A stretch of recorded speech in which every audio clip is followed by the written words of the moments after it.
PTI की तरफ से एक डिस इन्फॉर्मेशन की कैंपेन है, नेगेटिव प्रेशर की कैंपेन है और एक दबाव बढ़ाया जा रहा है। हम जानते हैं आज ट्विटर के केस के अंदर भी, एक्स के केस के अंदर भी जो हुकूमती रिपोर्ट आई है उसमें यही बताया जा रहा है कि जो मवाद, जो कंटेंट डाला जा रहा है एक्स के ऊपर, ट्विटर के ऊपर, उससे मुल्क में अमन को खतरा है, अमन व अमान की सूरत हाल बिगड़ सकती है। सारे इशारे आपकी तरफ हैं, लग यही रहा है आप ही हैं जिनकी वजह से मुल्क के सारे मसाइल हैं। बिस्मिल्लाह। देखिए, मेरे पास तो इन इल्जामात का कोई जवाब नहीं है जी। ठीक सर। जब फैसला साजों के पास, जब हुकूमतों के पास, जब साहिब इख्तियार के पास आम आदमी को डिलीवर करने के लिए कुछ ना हो और आपका मीडिया कराची से लेके और लाहौर और पंजाब और बलूचिस्तान तक ये दिखाए कि हमारे ऊपर डाकुओं का कब्जा है, हमारा नौजवान चंद 100 रुपए की डकैती में रोज कत्ल हो रहा है, मोबाइल स्नैचर्स, मोटरसाइकिल चोरियां करने वाले। सर इसके साथ ये भी नदीम साहब सॉरी इसके साथ ये भी ऐड कीजिएगा, नहीं इसके साथ ये भी ऐड कीजिएगा सर कि हम उस सोसाइटी में है जहां एक मौलवी बरहना हालत में बच्चे को रेप करता हुआ पकड़ा जाता है, पुलिस एफआईआर काटती है तो दूसरा मौलवी खड़ा हो जाता है उसको बचाने के लिए और बाप पे दबाव डाल के उसको निकाल लेता है रमजान के मुबारक महीने में जब सबके रोजे हैं। Please continue sir. जनाब अली, बिल्कुल आपने ठीक एडिशन की है। बिल्कुल यही हम अखलाकी तौर पे गिरावट की उस सतह पर हैं कि अब हमारे सामने आगे सिर्फ मौत के गड़े हैं, हम अखलाकी तौर पे मुर्दा हो चुके हैं, सिर्फ इस मुआशरे की तदफीर होना बाकी है। तो जब हुकूमतों के पास, साहिब इख्तियार, साहिब इक़्तिदार लोगों के पास कोई कारकर्दगी दिखाने के लिए ना हो, वो जवाब ये दें कि क्रिमिनल्स के अगर कोई क्वेश्चन करे तो वो कहें जहां कारोबार होगा तो वहां डकैती भी होगी, जहां कारोबार होगा वहां जुर्म भी होगा, जहां एक्टिविटी होगी वहां करप्शन भी होगी। जहां साहिब इख्तियार ये जवाब दें तो वहां फिर बंदा इन्ना लिल्लाहि व इन्ना इलैहि राजिऊन पढ़ सकता है उन सारे बीमार ज़हनों पर, उन सारे मुतासिर दिमागों पर, उन सारे कलम फरोश सहाफियों पर जो बिला वजह बजाय हुक्मरानों से ये पूछे भाई तुम लोगों के लिए क्या कर रहे हो। तुमने किस कौम को, जो गंदुम पैदा करने वाला मुल्क था, जो 80s में गंदुम लोगों को इमदाद के तौर पे दिया करता था, जिसके पास साउथ एशिया की सबसे बड़ी फूड बास्केट है, उसका इंसाफ करने के आप तहरीक इंसाफ पर सारे इल्जाम लगा दें।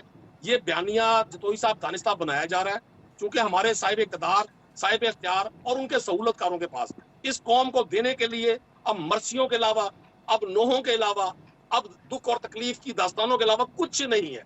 ये 50 साल से मैंने 88 में मैट्रिक की थी, मेरे बच्चे अब कॉलेज और यूनिवर्सिटी जा रहे हैं, मैं 50 साल से यही सुन रहा हूँ कि ये कौम नाजुक हालात में है और चेहरे वही हैं।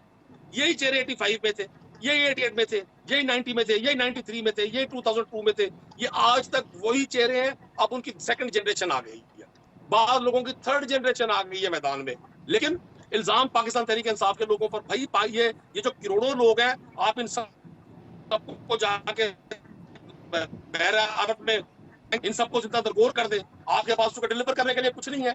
यार, जिस मुल्क का सहाफी पैसे लेकर जुल्म के खिलाफ ना बोले, जिस मुल्क का एंकर अपना बयानिया सिर्फ इसलिए दे कि उसके ताने बाने किसी और के साथ है, जहां किसी मुजरिम को बगैर किसी जुर्म के सजा दे दी जाए और बेगुनाहों को सजा दी जाए और मुजरिम दंदनाते फिरे, जहां अरबों रुपए के डकैत इक़्तिदार में हो और मुर्गी चोर, साइकिल चोर, गरीब आदमी जेल में बैठा हो। किसी ने पूछा इस मुल्क की लॉयर जुडिशरी में क्या हो रहा है? मैं ये बड़ी मजबूरी, मेरा प्रोग्राम पता क्या था, अभी अफ्तारी में टाइम है, मेरी बिल्कुल ख्वाहिश नहीं थी मैं सख्त बात करूं, लेकिन जब मैं अपने इंटेलेक्चुअल्स को तासुब की जुबान पे बोलते देखता हूँ, मुझे इनसे बू आती है। तो मुझ जैसा वो शख्स जो मिडिल क्लास को रिप्रेजेंट करता है, वो खून के आंसू रोता है कि ये वो लोग हैं जो जालिम हुक्मरान के सामने सजदा करते हैं, ये बदतरीन लोगों की तबाह करते हैं और ये मजलूमों को, निहत्तों को, जिनका इनके पास कोई सबूत नहीं है कि जी ये तमाम कंटेंट जो है वो तहरीक। भाई आजकल मीडिया पे कंट्रोल तो मरियम नवाज ने किया हुआ पंजाब में। आप कोई टिकटॉक उठा कर देखें, हर सेकंड टिकटॉक पंजाब की वज़ीर आला की है। आप एक्स पे चले जाएं, आप इंस्टाग्राम पे चले जाएं, सब तो जो पाकिस्तान की गवर्नमेंट की जो सरकारी मशीनरी है जो आईटी से रिलेटेड है, वो सब तो इन उपरानों को प्रोजेक्ट कर रही है। लेकिन क्या करें, 25 करोड़ लोगों के साथ जब जुल्म होगा, वो आटे की लाइनों में लगे होंगे, जब वो ज़कात और उशर लेने के लिए धक्के खा रहे होंगे, तो आपके पास बयानिया तो कोई नहीं उनको देने के लिए। आप इनसे पूछे ना भाई, आपने तो 300 यूनिट, बिलावल जरदारी साहब 300 यूनिट बिजली के फ्री देने थे, आपने हराम मिस्र की जो मम्मी बिठा दी है वाले सदर में, जिन लोगों को अब 70-80 साल की उम्र में सजदा रेज होकर अल्लाह से अपने पिछले गुनाहों की माफी मांगनी चाहिए, आपने उनको हमारे ऊपर मुसल्लत कर दिया। बिलावल साहब, आप तो कहा करते थे इस मुल्क का नौजवान फैसले करेगा, इस मुल्क का कि यूथ को अब आगे बढ़ना है। मुझे किसी की उम्र पर एतराज नहीं है, तवील उम्री 92 साली सब पर आनी है, हम पर भी आनी, हमारे बुजुर्गों पर भी आई है, हम दुआ गो इन लोगों के लिए। लेकिन हमें तकलीफ वहां होती है राइट जब सर, ये प्रैक्टिकली मुनाफत करते हैं, ये राइट कहते सर, कुछ और है करते कुछ और है। मैं तरदीद करता हूँ हर उस बयानिए की कि बिला सबूत अगर किसी भी शख्स को तहरीक इंसाफ से मंसूब करके तहरीक इंसाफ के लोग पाकिस्तान गए, मेरा इश्क है पाकिस्तान, मेरे बुजुर्गों ने पाकिस्तान के लिए भाई हिजरत की थी, हम अपनी करोड़ों की उस जमाने की जदादे छोड़कर इस मुल्क में आए थे कि हम इस मुल्क की तरक्की में आगे बढ़ेंगे। अगर हम पर अब ये इल्जाम लगाया जाएगा जी हम तो मुतशद्दिद लोग हैं, हम तो जी इंतहा पसंद लोग हैं, ये पहले भी इल्जाम लगे हैं लोगों पर। यहाँ ठीक लोगों ठीक पर नदीम साहब, उनको नेशनल सिक्योरिटी रिस्क करार दिया गया है, उनको गद्दार करार दिया गया है। पाकिस्तान के वज़राए दाखिला पर इल्जाम लगते थे कि इन्होंने सिखों की लिस्टें दी है इंडिया की गवर्नमेंट को, तो क्या हुआ भाई? मुझे ब्रेक का कहा पाकिस्तान जा रहा तहरीक है, नदीम इंसाफ के तो नदीम किसी साहब लीडर प्लीज ने अलाउ मी, किसी पॉइंट शुगर टेकन, मिल के मालिक की पांव पर पंप बांधकर उसकी शुगर मिल नाम नहीं करवाई।